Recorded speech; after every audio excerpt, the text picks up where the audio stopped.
नमस्कार विद्यार्थियों, आज मैं इस वीडियो में आप लोग का स्वागत करती हूँ। हिंदी पाठ्य पुस्तक बाल भारती पाठ्य पुस्तक के अंतर्गत आलस का सुख इस पाठ की जानकारी हम प्राप्त करेंगे। इसके उद्देश्य को अवश्य समझेंगे।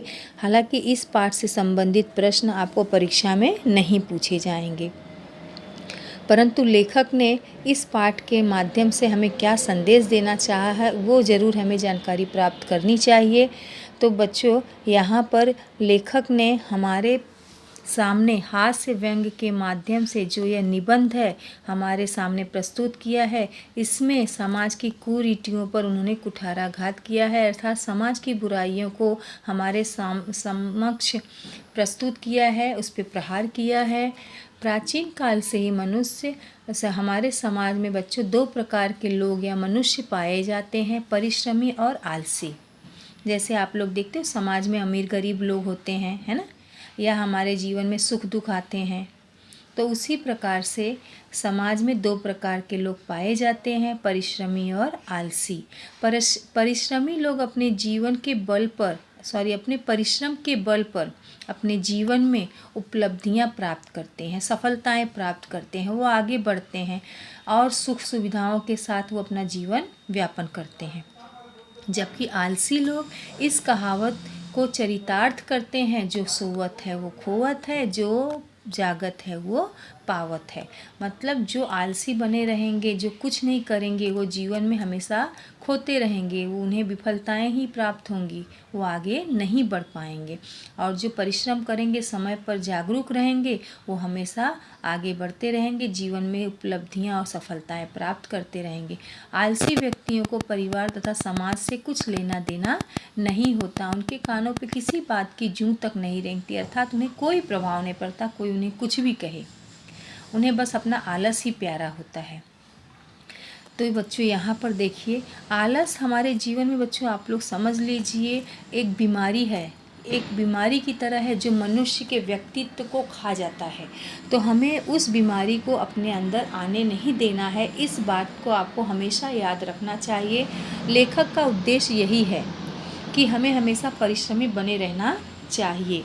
अब आप आलसी बने रहोगे तो आप अपने स्वयं के दुश्मन बन जाओगे बच्चों। देखिए यहाँ पर जरा सोचो तो चर्चा करें। कल्पनात्मक निबंध है हमारे सामने। यदि तुम बिना कुछ किए 2 दिन बैठे रहो तो क्या करोगे, या बैठे रहोगे तो कैसा लगेगा, सोचो जरा। 10 वाक्य में या 10 लाइन में, 5 लाइन में आप इस बात को लिख सकते हो या सोच सकते हो या बता सकते हो। तो अगर हम 2 दिन तक बिना कुछ करे बैठे रहें तो हमारा जीवन हमारा जो 2 दिन है वो पहाड़ की तरह लगने लगेगा, व्यतीत ही नहीं होगा।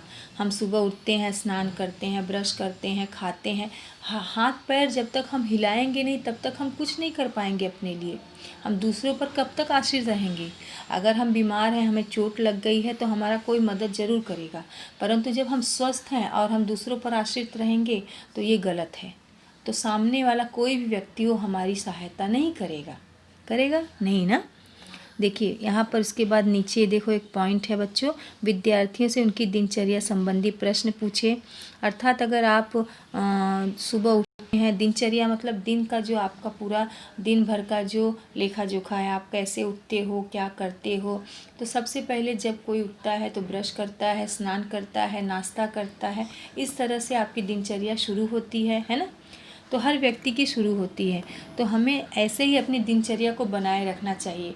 आप लोगों को तो सुबह उठते ही पहले व्यायाम करना चाहिए। ब्रश किया, पानी पिया तो व्यायाम करिए, दौड़िए बाहर जाकर, उसके बाद आइए स्नान करिए, फिर खाना खाइए, नाश्ता करिए, फिर आप चाहे तो आप पठन पाठन से संबंधित आप कार्य कर सकते हो। तो ऐसे अपनी दिनचर्या को आप अच्छा बनाइए। ये नहीं कि सुबह उठते ही टीवी चालू करके बैठ गए, टीवी देखने लगे, मम्मी चाय पास में ला के दे आपको, चाय बिस्किट खाओ बिना ब्रश किए, तो ये सब गलत है। तो आपको कैसा रहना चाहिए, ये आप ही अपने आप से अपने अंदर बदलाव ला सकते हो, अपने अंदर जागरूकता ला सकते हो, और उसे आप ही तय कर सकते हो कि मुझे कैसा जीवन जीना चाहिए। अगला है, बिना कुछ किए कैसे जीवन व्यतीत होगा। नहीं व्यतीत होगा, बिना कुछ किए आपका दिन कैसे व्यतीत होगा। व्यतीत हो सकता है, व्यतीत होना मतलब बीतना। तो बिना कुछ किए हम अगर दिन व्यतीत करना चाहें, आप ही देखो अगर बीमार हो, बिस्तर पे पड़े हो, पलंग पर आप सोए हो, तो आपको कैसा लगता है? दिन जो है एक तरह से बहुत पहाड़, बहुत बड़ा लगने लगता है, जल्दी व्यतीत नहीं होता है। यही आप खेलते कूदते हो और भी कोई कार्य करते हो, चाहे वो टेलीविज़न भी देखते हो, तो भी आपका दिन जो है जल्दी जल्दी समय जो है बीतता जाता है। आलस्य मानव प्रगति में बाधक है, ये हम सभी जानते हैं कि आलस जो है मानव प्रगति में बाधक है। यहाँ पर देखिए बच्चों, आप लोग देख रहे हो ये पॉइंट चल रहा है, ये वाला। तो ये सबसे सही कथन है, सबसे सत्य कथन है कि आलस अगर हमारे जीवन में होगा तो हमारे प्रगति में हमेशा बाधक बना रहेगा। अगला है उसके बाद वे, मतलब आप लोग आलसी बनना चाहोगे कि कृतिशील? कृतिशील मतलब परिश्रमी।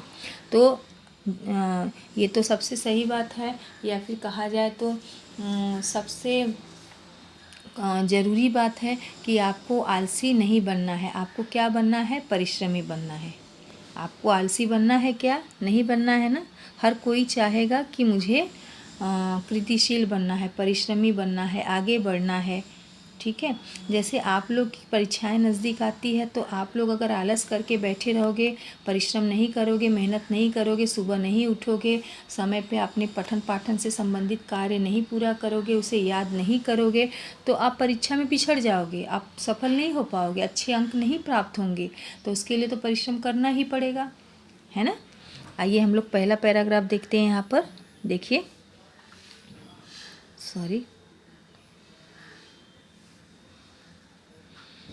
देखिए, प्राचीन काल से ही लोग परिश्रम को महत्व देते रहे हैं। परिश्रम और सफल लोगों का सम्मान करते हैं। परिश्रमी और सफल लोगों का सम्मान करते हैं। वे कभी आलसी लोगों पर विशेष ध्यान नहीं देते। समाज में आलस को सामाजिक और व्यक्तिगत बुराई माना जाता है। बच्चों, पढ़ते समय हमेशा आप उच्चारण करते समय विराम चिन्ह को अवश्य ध्यान दोगे, अनुस्वार को ध्यान दोगे। जैसे अभी ये देखिए आपके सामने उद्धरण चिन्ह आ गया है कि जो सोवत है वो खोवत है और जो जागत है सो पावत है। जैसी कहावतों के माध्यम से आलसी लोगों को धमकाने और आलस्य कुतुविद्या जैसे श्लोकों के जरिए उनको सामाजिक रूप से जलील करने, ताने कसने के प्रयास अनंत काल से जारी हैं। फिर भी उनके कान पर जूं तक नहीं रेंगती, अर्थात उन्हें कोई असर नहीं पड़ता, उन पर कोई प्रभाव नहीं पड़ता। लोग कितने भी ताने कसें, अनंत काल अर्थात कई साल से, कई काल से, या फिर जिसका अंत न हो तब से यह प्रयास जारी है। ये आलसी सर्वव्यापी होते हैं। सर्वव्यापी मतलब सब जगह व्याप्त होते हैं, सब जगह मिल जाएंगे आपको। उनका कोई अस्थायी एक स्थान नहीं होता। वे आपको पूर्व पश्चिम उत्तर दक्षिण सब जगह मिल जाएंगे। यहाँ तक कि वो आपके घर में भी हो सकते हैं, आपके पड़ोस में भी हो सकते हैं, आपके विद्यालय में भी हो सकते हैं। आलसी लोग आपको कहीं पर भी दिख जाएंगे। उनके लक्षण से आप समझ जाओगे कि वो आलसी लोग हैं। बच्चों, यहाँ पर देखिए, आलस्य कुतुविद्या, इस श्लोक को हम समझेंगे और आपको इसी प्रकार से इस पाठ को पूरा पढ़ना है और पाठ को समझना है कि लेखक हमारे सामने क्या प्रस्तुत करना चाह रहे हैं। ठीक है बच्चों, देखिए यहाँ पर हम लोग एक श्लोक देखेंगे। आप लोग देखिए, आलस्य कुतो विद्या, अविद्यस्य कुतो धनम, अधनस्य कुतो मित्रम, अमित्रस्य कुतो सुखम। देखो यहाँ पर आलसी के लिए विद्या कहाँ, मतलब आलसी लोग विद्या नहीं प्राप्त कर पाते हैं, नहीं उन्हें मिल पाता है क्योंकि उसके लिए परिश्रम बहुत आवश्यक है। विद्याहीन के लिए धन कहाँ, जब विद्या नहीं है, आपके पास कोई जानकारी नहीं है, जो कोई ज्ञान नहीं है, तो आप विद्या प्राप्त नहीं है आपके पास, तो आप धन प्राप्त कर पाओगे क्या? आगे नहीं बढ़ पाओगे, सफल नहीं हो पाओगे, अच्छी नौकरी नहीं मिल पाएगी। निर्धन के मित्र कहाँ, जब कोई निर्धन होता है, बहुत गरीब होता है, तो उसका जल्दी कोई मित्र नहीं बनता। आप लोग देखिए, बड़े अमीर जो होते हैं उनके ज़्यादा मित्र होते हैं, उनके ज़्यादा सहभागी होते हैं। आप लोग देखते हो ना, सहयोगी होते हैं। बिना मित्रों के सुख कहाँ, और अगर आपके जीवन में मित्र नहीं है तो मतलब आप सुखी नहीं हो। यहाँ पर देखिए, उसे आप इंग्लिश में इस श्लोक को देखिए।